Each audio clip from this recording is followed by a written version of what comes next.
কৈলাসহরে কিন্তু সকাল থেকে ভোট গ্রহণ প্রক্রিয়া শুরু হয়েছে। সেখানেও কিন্তু যে খবর আমাদের কাছে রয়েছে, নির্বিঘ্নে কিন্তু সকাল থেকে ভোট গ্রহণ প্রক্রিয়া চলছে। জনসাধারণ কিন্তু নির্বিঘ্নে সকাল থেকে ভোট গ্রহণ প্রক্রিয়ায় অংশগ্রহণ করছেন। আপনারা এই মুহূর্তে দেখছেন কৈলাসহরের চিত্র। সেখানে কিন্তু সকাল সকাল ভোট দেন ওয়াকফ বোর্ডের চেয়ারম্যান তথা প্রাক্তন বিধায়ক মোবাশ্বের আলী। তিনি কিন্তু সেখানে কৈলাসহরে একটি ভোট গ্রহণ কেন্দ্রে সেখানে কিন্তু তিনি ভোট গ্রহণে অংশগ্রহণ করেন এবং জনসাধারণের সাথেও কথা বলেন কোনো অসুবিধা রয়েছে কিনা।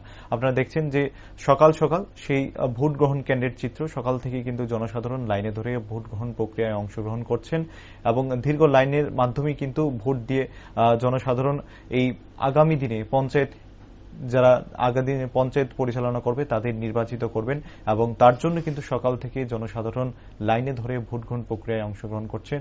এখনো পর্যন্ত যে তথ্য রয়েছে তাতে কিন্তু কৈলাসহরে এমন কোনো অপ্রীতিকর ঘটনার খবর নেই। এখনো পর্যন্ত সার্বিকভাবে নির্বিঘ্নেই সকাল থেকে কৈলাসহর মহকুমার বিভিন্ন ব্লক এলাকাগুলোতে পঞ্চায়েত, জেলা পরিষদ এবং পঞ্চায়েত সমিতির কিন্তু নির্বাচন প্রক্রিয়া অংশগ্রহণ হচ্ছে এবং এই মহকুমার অন্তর্গত প্রায় প্রত্যেকটি আসনই কিন্তু এবার কিন্তু নির্বাচন প্রক্রিয়ায় অংশগ্রহণ করছে। প্রত্যেকটি আসনই কিন্তু শাসক এবং বিরোধীরা প্রার্থী দিয়েছে, যার কারণে কিন্তু প্রত্যেকটি আসনে মূলত এই নির্বাচন হচ্ছে, পঞ্চায়েত নির্বাচন হচ্ছে কৈলাসহর মহকুমার বিভিন্ন ব্লকগুলোতে।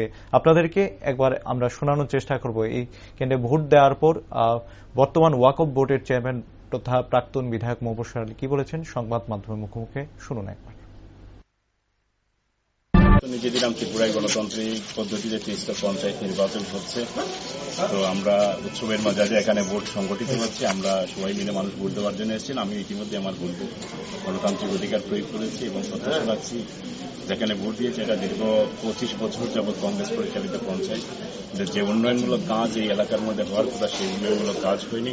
আমি অনুরোধ করব এই পঞ্চায়েত সহ সমস্ত পঞ্চায়েতের যারা ভোটাররা রয়েছেন ত্রিস্তরে গ্রাম পঞ্চায়েত, পঞ্চায়েত সমিতি এবং জেলা পরিষদে ভারতীয় জনতা পার্টির প্রার্থীদের ভোট দিয়ে তারা যাতে জয়যুক্ত করেন এবং রাজ্য, দেশ এবং এলাকার উন্নয়নের স্বার্থে তাদেরকে ভারতীয় জনতা পার্টির প্রার্থীদের বিপুল ভোটে জয়ী করার আহ্বান জানাচ্ছি। সকাল থেকে এখন পর্যন্ত পরিস্থিতি কেমন হয়েছে? প্রায় তো ঘন্টাখানেক হলো। এখন পর্যন্ত আমার কাছে যা খবর আছে মোটামুটি সব ঠিকঠাকই আছে। আমাদের গণ্ডগোল ব্লকে সবগুলো আসন নির্বাচন হচ্ছে এবং ঠিকঠাকই আছে।